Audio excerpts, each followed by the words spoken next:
joining us and providing your insight. We will, of course, continue to bring you all of the updates ahead of this June the 3rd election. But moving on now, and in a surprising turnaround, a US federal appeals court has temporarily restored President Donald Trump's sweeping tariffs just a day after a trade court ruled he had exceeded his authority and ordered their immediate halt. Despite this ongoing legal uncertainty, the European Union's trade chief has reiterated a strong commitment to advancing trade talks with the Trump administration. Meanwhile, most Asian import duties on China and other key trading partners.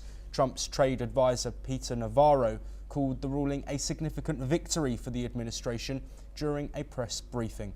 Let's listen in to his comments. Look, the tariffs remain in place.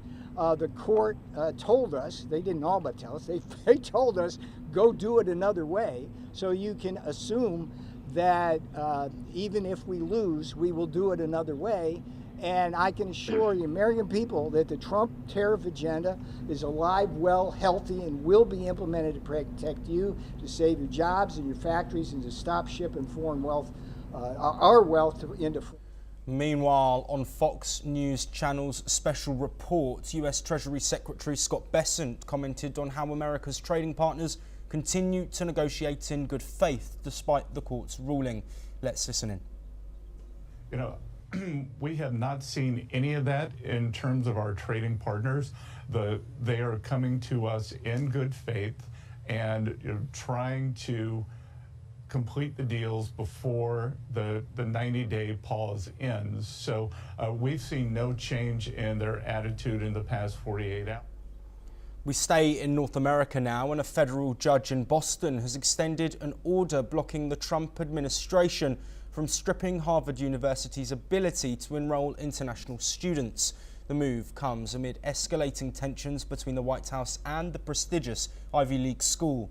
Judge Alison Burroughs said a preliminary injunction is necessary while legal proceedings continue. The case unfolded as Harvard celebrated commencement with its president praising graduates from around the world. The administration has launched multiple actions against Harvard, including freezing billions of dollars in funding, investigating discrimination claims, and threatening to end its tax-exempt status. The Department of Homeland Security has accused Harvard of ties to violence, anti-Semitism, and Chinese influence, claims the university denies. Nearly 60% of students at Harvard's Kennedy School come from abroad. Meanwhile, Washington is also moving to revoke visas for Chinese students in key fields, sparking fears of a brain drain. Harvard calls the actions a direct attack on academic freedom. Moving on now, US Defence Secretary Pete Hegseth has met with Singapore's Prime Minister Lawrence Wong and Defence Minister Chan Chun Sing on the sidelines of the 22nd Shangri-La Dialogue. During the meeting at the Istana, both sides reaffirmed strong bilateral defence ties. Their partnership is underpinned by a long-standing 1990 agreement allowing US military access to Singapore's air and naval bases, which was renewed in 2019. They discussed regional security and global geopolitical developments, reiterating a shared commitment to peace and stability in the Indo-Pacific. Hegseth also confirmed continued US support for Singapore's armed forces training in the US, while Prime Minister Wong emphasised Singapore's consistent backing of America's regional presence. Moreover, the US Defence Secretary met and exercised with US forces aboard a US Navy destroyer in Singapore. Hegseth, who also met with Thailand's defence chief, is expected to make his first major Indo-Pacific policy speech on Saturday. According to reports, he will use the platform to position the US as a more reliable regional partner than China, amid questions about the Trump administration's long-term strategic commitments. Staying in the Indo-Pacific, Japan has reaffirmed support for Bangladesh. Japanese Prime Minister Shigeru Ishiba met Bangladesh's interim head Professor Muhammad Yunus in Tokyo this morning. The two sides reaffirmed support for democratic transition and regional stability. Dhaka says Japan will provide $1.06 billion in total support. This includes budget aid, railway upgrades, and student scholarships. Yunus thanked Japan for backing development and climate resilience projects. Both leaders committed to a free and open Indo-Pacific and discussed boosting trade, defence cooperation and investment. Yunus has also invited Ishiba to visit Bangladesh. Remaining in the Indo-Pacific, 4 people have been jailed in Hong Kong's high-profile national security case known as the 47 Democrats trial. They have been released after spending more than 4 years behind bars. This marks the second round of releases in just a month. Among them was prominent political and LGBTQ+ activist Jimmy Sham, who once led the Civil Human Rights Front, one of Hong Kong's largest pro-democracy groups, before it disbanded in 2021. In other news, China has signed an agreement to set up a global mediation body in Hong Kong.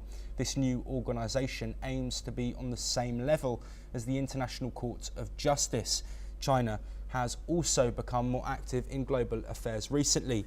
It has expanded its influence in groups like the United Nations and the World Health Organization.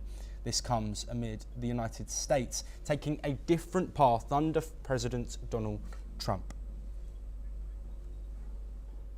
Staying once again in the Indo-Pacific, North Korean leader Kim Jong-un has led a party meeting on strengthening the military and inspected an artillery drill, state media KCNA has reported. At a meeting of the 8th Central Military Commission, Kim stressed the importance of addressing challenges in army building and military operations. This follows a series of military-focused activities by Kim, including visits to tank and munition plants, short-range missile tests, air drills and criticism of failed warship launch.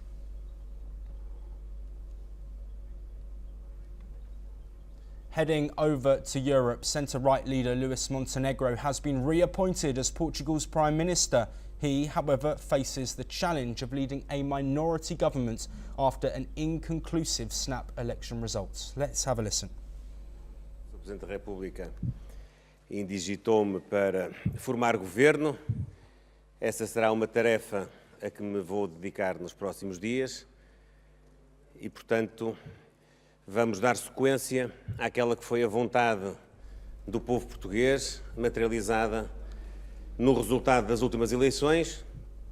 President Marcelo Sousa made the announcement, saying that Montenegro had secured enough parliamentary support to form a government.